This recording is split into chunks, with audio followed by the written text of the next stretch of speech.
Ahora hablaré sobre los procesos de la fotosíntesis y la respiración celular. Vamos a empezar con una célula vegetal donde podemos encontrar el citoplasma, tanto cloroplastos y mitocondrias. Nos vamos a enfocar en el cloroplasto donde ocurre la fotosíntesis. Entonces, la fotosíntesis se va a dividir en dos fases, la fase luminosa y la fase oscura. En la primera fase, la fase luminosa tiene lugar en los discos telacoides que contienen los pigmentos de la clorofila. En, ese- en esta fase, la clorofila captura la luz solar, excitando los electrones, los cuales son transportados a través de una cadena de transporte de electrones en la membrana telacoide. Entonces, la energía liberada en este proceso se utiliza para bombear protones al interior de la telacoide, creando una gradiente. Al final de cada cadena, el NADP recoge los electrones para formar una molécula de NADPH. Además, que la ATP sintasa aprovecha esta gradiente para sintetizar ATP. Como resultado de esta fase luminosa, tenemos tanto ATP como NADPH como productos principales, pero cabe recordar que al inicio de esta fase se produjo una fotólisis del agua, lo que va a derivar en un subproducto de oxígeno, que es necesaria para el proceso de la respiración celular. Bueno. Pasando con la siguiente fase de la fotosíntesis, que es el ciclo de Calvin, cabe mencionar que necesitamos 9 ATPs y 6 NADPH para el siguiente proceso. Ok, entonces nos vamos al estroma, donde va a ocurrir el ciclo de Calvin. Y para iniciar este ciclo necesitamos capturar CO2.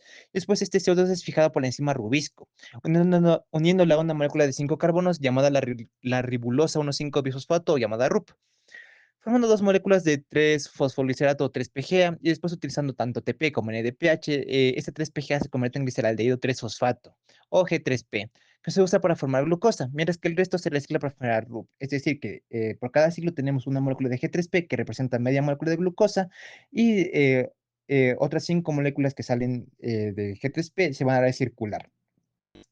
Entonces, necesitamos cumplir este proceso dos veces para tener una molécula completa de glucosa. Entonces, una vez obtenida la glucosa, necesitamos romper esa glucosa para obtener energía, ATP. Entonces, nos vamos a la respiración celular, la cual va a ocurrir primeramente en el citoplasma de la célula, donde va a ocurrir la glucólisis. Entonces, la glucólisis va a tener varias fases. La glucólisis se va a dividir en su primera fase, que es la fase de inversión de energía, donde la célula va a gastar dos moléculas de ATP para fosforilar la glucosa y como tiene una glucosa de 1,6-bifosfato, y luego esta se divide en dos moléculas de 3 carbonos, gliceraldehído 3-fosfato o el G3P, y también se va a dividir en dihidroxiacetona fosfato, DHAP, que rápidamente se va a convertir en una molécula de G3P. Después pasamos a la siguiente fase, que es la fase de ganancia de energía, donde las moléculas de G3P se transforman en un piruvato mediante una serie de reacciones que generan 4 ATPs y 2 NADHs. Y si observamos bien, vemos que ganamos 4 ATPs, pero gastamos 2, entonces tenemos una ganancia neta de 2 ATPs y 2 NADHs.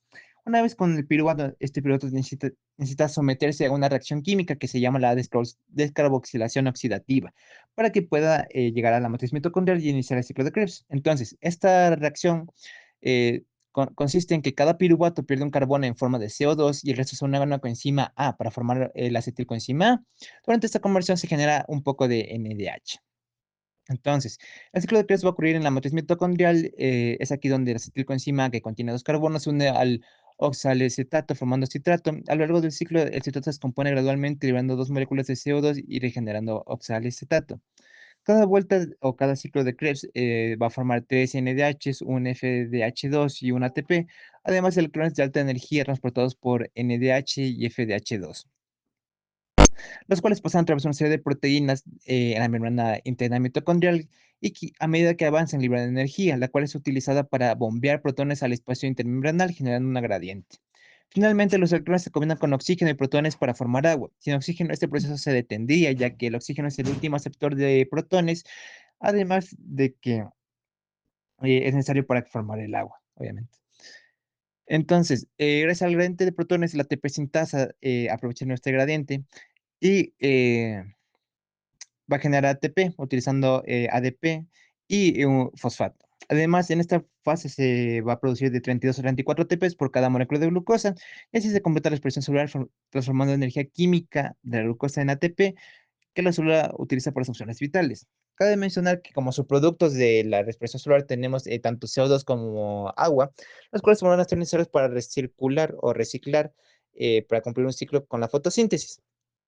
Entonces, esto demuestra la conexión que hay entre las dos, ya que la fotosíntesis le da tanto glucosa como oxígeno a la respiración celular, y esta glucosa y oxígeno se transforman en CO2 y agua, la cual la fotosíntesis puede aprovechar para generar de nuevo glucosa y oxígeno diatómico.